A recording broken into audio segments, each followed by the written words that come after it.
The 2026 NBA Finals are officially set. It's a classic matchup. Knicks and Spurs. San Antonio stunned the defending champion Thunder in 7 games behind Victor Wembanyama, who averaged over 27 points and nearly 11 rebounds in the Western Conference Finals. 22-year-old superstar now has the Spurs 4 wins away from another championship. Meanwhile, the Knicks have been unstoppable. New York swept both Philly and Cleveland and enters the finals riding an incredible 11-game winning streak. Jalen Brunson continues to lead the way, while Karl-Anthony Towns, Mikal Bridges, and OG Anunoby have turned the Knicks into one of the NBA's most complete teams. It's the first Knicks finals appearance since 1999 against the same Spurs. Could Brunson end a 53-year title drought for New York, or will Wembanyama capture his first championship and officially begin a new Spurs dynasty? Game 1 will tip off Wednesday night in San Antonio. We finally got the matchup. It's set. Knicks and Spurs. Thrilling conference finals round. 2026 NBA Finals are set as a finals rematch of 1999. Knicks are seeking their first title since 1973. Spurs seeking their 6th championship and first since 2014. Something's got to give. Yeah, absolutely. And we'll start with how we got to this point, which was Game 7 of the Western Conference Final. The Spurs beating the Thunder 111-103. The young Spurs completed one of the most impressive playoff runs in recent NBA history by knocking out the defending champion Thunder on the road.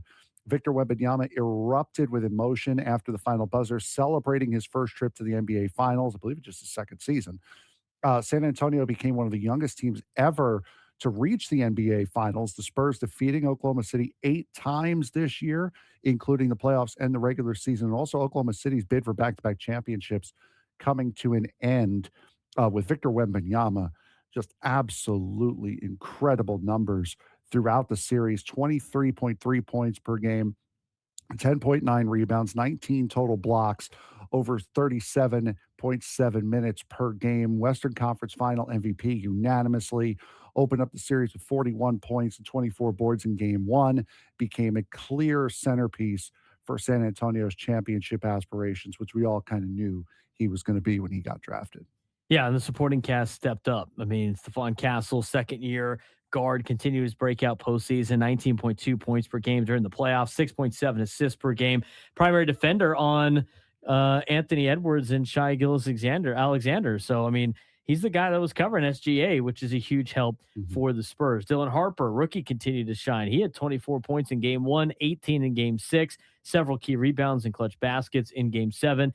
De'Aaron Fox, despite battling a high ankle sprain, returned after missing Games 1 and 2 and delivered a strong Game 7 performance, added that veteran leadership throughout the series.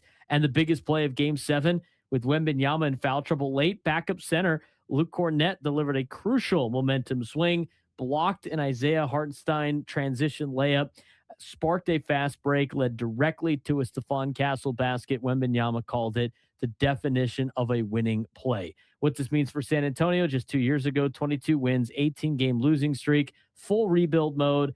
Now, 62-win season, Wembanyama winning Defensive Player of the Year, Western Conference champions, and 4 wins away from an NBA Finals championship. The Spurs have accelerated their timeline dramatically and maybe at the beginning of a sustained championship window.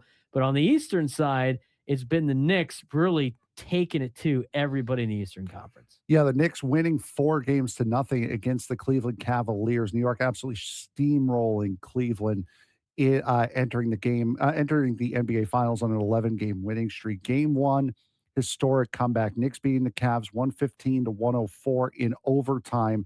The defining moment of the series. Knicks trailed 93-71 with 7:52 remaining. Then they went on a 44-11 run the rest of the way, completed one of the largest fourth quarter playoff comebacks in NBA history, with Jalen Brunson leading the way at 38 points. Game 2, Knicks took control, 109-93 win. Josh Hart, a career playoff high for him at 26 points. Brunson, 19 points and 14 assists. Karl-Anthony Towns, 18 points, 13 boards. The Knicks used a devastating 18-0 third quarter run to break the game open. Game 3, even more punishing, 121-118, controlled the game from start to finish. Brunson, 30 points. Mikal Bridges, 22. OG Anunoby, with 21, 10 straight playoff victories. And here's how the New York Knicks were able to dominate. Jalen Brunson, team leader, clutch scorer, averaging nearly 27 points per game this postseason. Cat doing exactly what you wanted him to do after trading away J- uh, Julius Randle. Floor spacing, secondary playmaker, tough matchup against bigs. Mikal Bridges, elite two-way player, shooting nearly 60%. OG Anunoby, this is the kind of guy you wanted after you traded RJ Barrett to Toronto for him. Outstanding defense and efficient scoring. Josh Hart, rebounding, energy, timely perimeter shooting. That also does not go without a little bit of stress because the Knicks did suffer a fairly significant injury during that series. Yeah, Mitchell Robinson, and he underwent surgery on a broken right pinky finger. Current status expected to play in game one, will wear a protective brace, which is important because the front court depth behind Karl-Anthony Towns' availability could be critical against Wembenyama's size and length. NBA Finals keys to watch for the entire series. Matchup of the series is Stephon Castle and Jalen Brunson. Castle successfully bothered Anthony Edwards and SGA. Now he'll draw the toughest assignment of his career against one of the NBA's premier playoff performers. How the Spurs win? Victor Wembanyama must be dominant. The Knicks present difficult matchup problems. Karl-Anthony Towns stretches defenses.